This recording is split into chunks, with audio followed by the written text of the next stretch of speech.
Hari ini saya tidak akan bahas masalah bakso, tapi saya akan membahas tentang cilok. Nah, apa saja sih sebenarnya masalah yang dihadapi dalam membuat cilok dan bagaimana cara mengatasinya?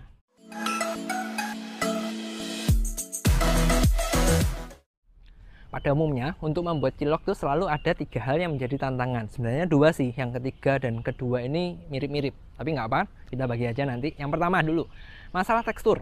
Nah, definisi cilok tentu kalau Anda tahu adalah aci dicolok, di mana ini berarti aci itu tepung, sehingga mayoritas bahannya itu adalah tepung.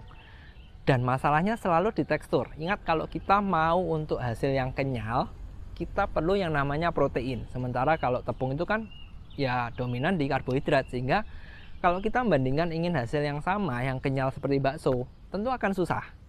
Itu yang pertama. Yang kedua adalah lengket. Karena kan kalau tepung sendiri memang karakteristiknya seperti itu, lengket-lengket, sehingga kalau Anda mau yang kenyal, kering seperti pentol bakso, susah. Lalu bagaimana caranya untuk mengatasi hal ini? Sebenarnya kalau dibilang mengatasi, saya nggak yakin 100% bisa. Yang bisa kita lakukan mungkin adalah menguranginya. Ada 2 tips yang bisa kita lakukan. Tips yang pertama, kita perlu tahu dulu jenis tepung yang kita pakai. Kan tadi mayoritas bahannya adalah tepung, sehingga Anda perlu memastikan pilihan tepung Anda adalah tepat. Saya pernah bahas materi tentang tepung, Anda bisa cek di atas ini, tapi mungkin nih linknya khusus untuk di YouTube baru keluar. Anda bisa ke sana dulu, Anda bisa belajar tentang perbedaan tepung dan bagaimana memilihnya. Kalau dari Anda sudah lihat, Anda tahu bahwa tepung itu selalu dibedakan 2. Ada 2 rantai kimia yang selalu dominan, yaitu yang mempengaruhi fleksibilitas, dan yang kedua adalah kekerasannya. Kalau Anda mau yang kenyal, tentu Anda harus pilih yang tepat kan? Problemnya gini, jenis tepung yang fleksibilitasnya bagus, itu dia memang digigit empuk, kenyal, enak kalau panas. Masalahnya kalau sudah dingin, dia akan keras seperti karat. Jadi sehingga kalau digigit itu jadi orang Jawa bilang mungkin alot, karena seperti karet tadi. Sementara kalau yang sisi satunya yang dominan di kekerasannya, dia akan digigit itu kurang empuk, tapi dia lebih stabil dalam kondisi panas ataupun dingin. Nah, jadi langkah pertama yang perlu kita pastikan adalah kita memilih jenis tepung yang tepat. Saya nggak tahu jenis tepung yang tepat gimana, karena beda pedagang beda-beda. Karena ada yang bikin cilok, ada yang pentol cilok, ada yang bakso aci. Jadi banyak sekali pilihannya dan Anda perlu menyesuaikannya sendiri. Intinya sih satu, Anda perlu tepungnya yang tepat sesuai dengan keinginan Anda. Kalau Anda dominan, contoh nih misalkan tapioka yang sangat-sangat fleksibel, ketika hangat itu pasti enak, empuk, kenyal. Tapi ketika dingin ini jadi masalah. Dan kalau Anda jualannya yang nggak bisa memastikan kondisinya panas atau enggak, ya Anda perlu hati-hati. Setidaknya tips pertama adalah Anda pilih jenis tepung yang tepat. Mau pakai satu jenis tepung bisa, kombinasi pun bisa. Silahkan sesuaikan sesuai materi tepung yang tadi, yang link di atas ya, itu. Tips kedua yang bisa kita lakukan untuk di kekenyalannya adalah menambahkan yang namanya karagenan. Kenapa ini?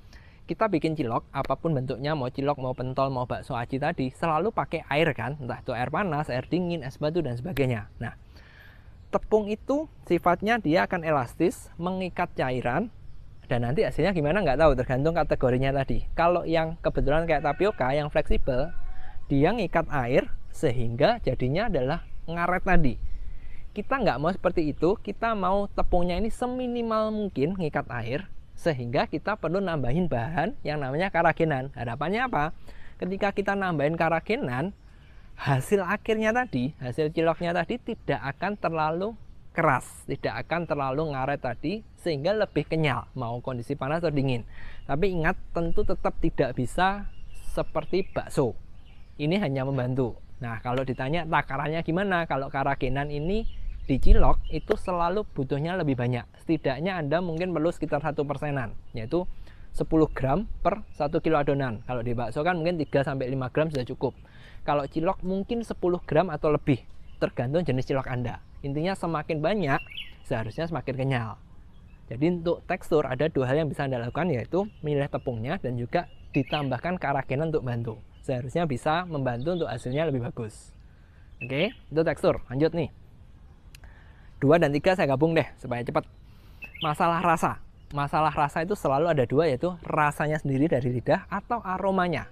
Yaitu kedua adalah rasa, ketiga adalah aromanya. Problemnya adalah karena cilok itu dominan tepung, tepung itu karakteristiknya adalah menutupin. Sehingga kalaupun Anda mau yang aromanya enak, sapinya enak, dan Anda sudah pakai misalkan daging sapi, Anda campur daging ayam atau tetelan sekalipun, kemungkinan besar masih akan ketutup. Karena dominan di tepung kan. Nah, sementara kalau Anda banyakin jenis dagingnya, tetelannya, tentu harganya kan jadi mahal. Susah. Solusinya gimana? Anda bisa menambahkan ekstrak sapi yang namanya beef broth. Beef broth ini karena murni sehingga seharusnya pemakaiannya sedikit sudah cukup menunjang.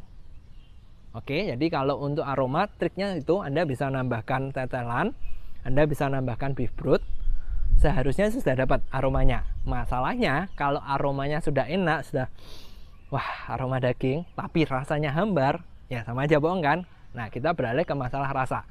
Kembali, tepung itu selalu menutupin. Anda tentu sudah pakai yang namanya micin untuk dapatkan rasa gurihnya kan? Problemnya, ketutupan tepung, rasa gurihnya biasanya berkurang. Solusinya gimana? Gampang, tambahin aja micinnya banyak.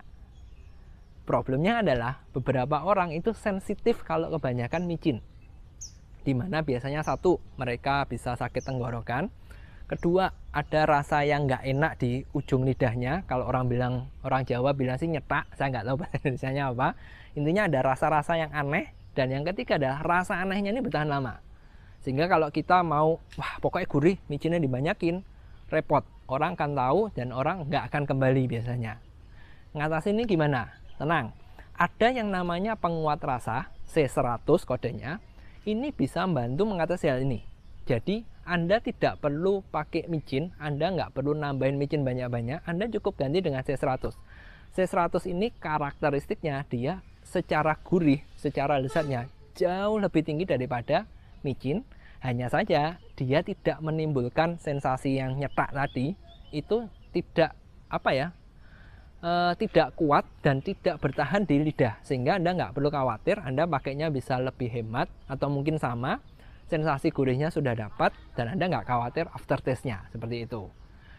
Problemnya saya tahu, harga C100 itu pasti lebih mahal dari micin, cuma saya rasa sebanding lah dengan benefit yang akan Anda dapatkan, jadi Anda bisa coba itu. Oke, hari ini hanya itu materinya, jadi kalau tekstur Anda sudah tahu gimana, pilih tepungnya dan juga keraginan. Aroma Anda tahu pakai tetelan atau beef broth atau digabung juga boleh. Ketiga, kalau rasa gurihnya Anda perlu pakai yang namanya C100. Oke, hari ini gitu aja. Semoga ini membantu Anda untuk pedagang cilok supaya bisa lebih enak lagi.